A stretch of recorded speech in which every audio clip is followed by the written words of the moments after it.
Now, Sam Pitroda may have made a mention of inheritance tax and got distance from the Congress party. But the wealth survey and inheritance tax remark has been immediately picked up by Prime Minister Modi. Again, he launched a scathing attack at the Gandhis for even thinking about such a tax for India and Indians. Training guns at the Gandhis, at the Nehru family, and highlighted that when Indira Gandhi when India had the inheritance tax about 40 years ago, Prime Minister Modi claimed that former PM Rajiv Gandhi abolished the tax. But that was only to get an access to his mother, former PM Indira Gandhi's wealth and assets. He's further added that Congress wants to give people's wealth after their death to their vote bank. It was yesterday, remember, when Congress's Sam Pitroda had suggested that about 55% of a person's wealth should be taken by the government. He made a mention of a USA, where he said there is an inheritance tax specifically for the super wealthy. Congress distanced itself from the same and said that we are not planning any such tax like that.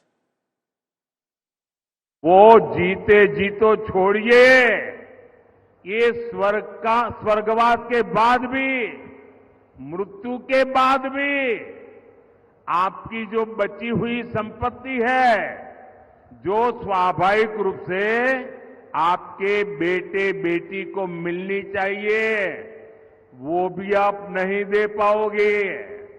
आपने कितनी ही मेहनत करके बच्चों के लिए इकट्ठा किया होगा। कांग्रेस वाले कहते हैं कि उनकी सरकार आएगी तो वो भी डब्बे में से गुल कर दिया जाए। ऑफिशियली कहते हैं आपकी कमाई का आधे से ज्यादा कांग्रेस अगर सरकार में आती है तो ये सरकार छीन लेंगी। और इसलिए कांग्रेस आप पर इनहेरिटेंस टैक्स, आपकी विरासत पर टैक्स लगाना चाहती है। सबसे पहले कहते हैं कि इलेक्टोरल बॉन्ड से हिंदुस्तान में जो भ्रष्टाचार है वो खत्म होगा। सुप्रीम कोर्ट ने कहा भैया ये तो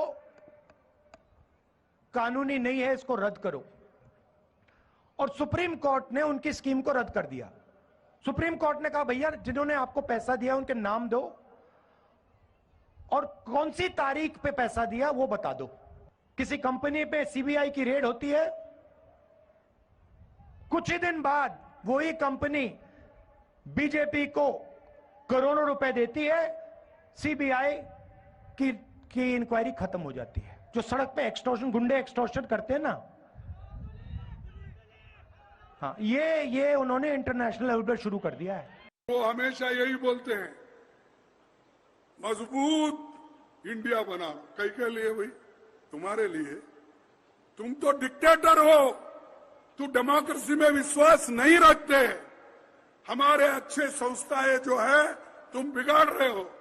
सीबीआई बिगाड़ रहे, सीईसी बिगाड़ रहे, ईडी को तो पूरा अपना हथियार बना लिए। उसमें सब अच्छे अच्छे लोगों को, कांग्रेस वालों को भी डराना, दूसरे पार्टी वालों को भी डरा के आप उनको कहां लिए? अपने झोली में डाल लिए।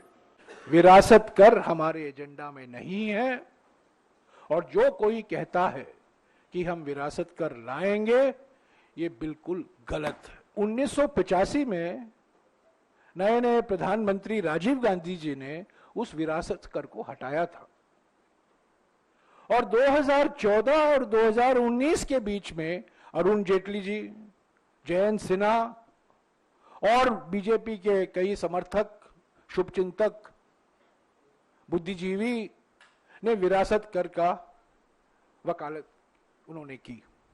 प्रधानमंत्री कहते हैं कि इस न्याय पत्र में धन पुनर्वितरण की बात होती है। मैं उनको चुनौती देता हूं। हमारे 50 पन्ने हैं, 50 पेज है ये मैनिफेस्टो, ये न्याय पत्र। इसमें एक शब्द हमने इस्तेमाल नहीं किया है जो कहता है वेल्थ रीडिस्ट्रीब्यूशन। ना संपत्ति सुरक्षित, ना संतान सुरक्षित, ना सीमा और सरहद सुरक्षित, और ना ही सनातन सुरक्षित। तो कांग्रेस की सरकार या कांग्रेस के राज में कौन सुरक्षित रहेगा? कोई नहीं रहेगा। इसलिए आज राहुल गांधी जी के mentor, guide, philosopher Sam Pitroda ji के बयान से बहुत स्पष्ट हो गया और कांग्रेस के मैनिफेस्टो में भी स्पष्ट तौर पर दिखता है कि कांग्रेस आम जनमानस की मेहनत की कमाई के पैसे को छीनना चाहती है, उनके हक छीनना चाहती है और उनकी मौत के बाद भी उनकी परिश्रम का पैसा उनकी संतान को नहीं बल्कि कांग्रेस अपनी वोट बैंक के लिए इस्तेमाल करेगी। कांग्रेस जिसने देश के संसाधनों को लगभग 60-65 वर्षों तक लूटा, अब उसकी नियत लोगों की, आम जनता की संपत्ति पर लगी हुई है और आम जनता की संपत्ति पर लगे होने के कारण ही अब वह इस विरासत टैक्स की बात कर रहा है और फिर इसको बांटेगा उन लोगों को जो घुसपैठिए हैं। I now bring in my colleague Milan Sharma for the latest. She's joining us from Delhi, where the Congress headquarters are. It's very interesting, Milan, isn't it? Because constantly it's the Congress party that is on defensive and Prime Minister Modi throwing one punch after another. How do you see the Congress strategy playing out? 2 phases and the second phase now coming in. So 5 more to go. How do you think the Congress party or the opposition is getting its act together to charge at the government? Well, Pooja, it's a dilemma for the Congress party, certainly, and especially after the statements that Sam Pitroda has given on the inheritance tax. The party is finding itself on the back foot. And now the Congress party has continuously been harping on the fact that there is no mention of the inheritance tax in their manifesto, and there is no mention of wealth redistribution either in the Congress manifesto.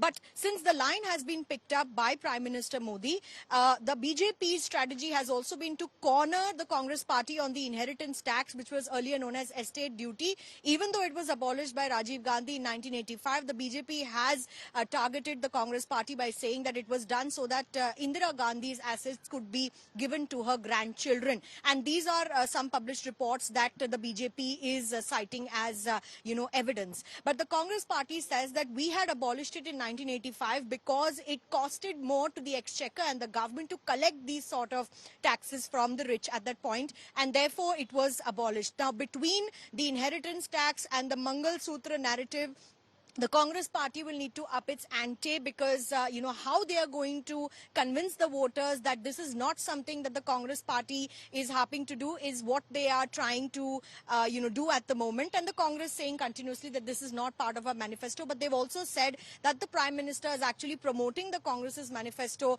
albeit, for reasons that, are false. And that is the narrative that needs to be countered by the Congress party at the moment, at least ahead of the second phase of polling.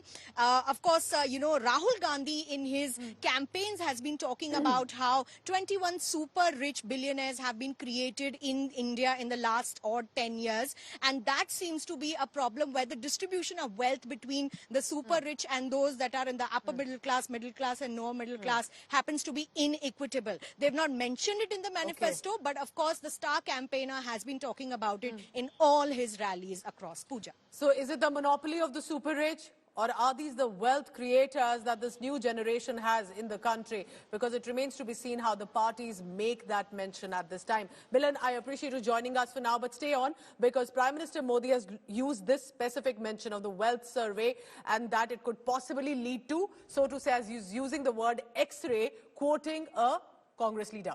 Prime Minister Modi launched a scathing attack claiming Rajiv Gandhi, former Prime Minister, evaded the inheritance tax specifically and got that abolished because he was after the wealth and assets of his mother, former Prime Minister Indira Gandhi. What did he say about it? Listen in. पहले ऐसा कानून था कि वो उनको मिलने से पहले एक हिस्सा सरकार ले लेती थी। कांग्रेस ने पहले ऐसा कानून बनाया था।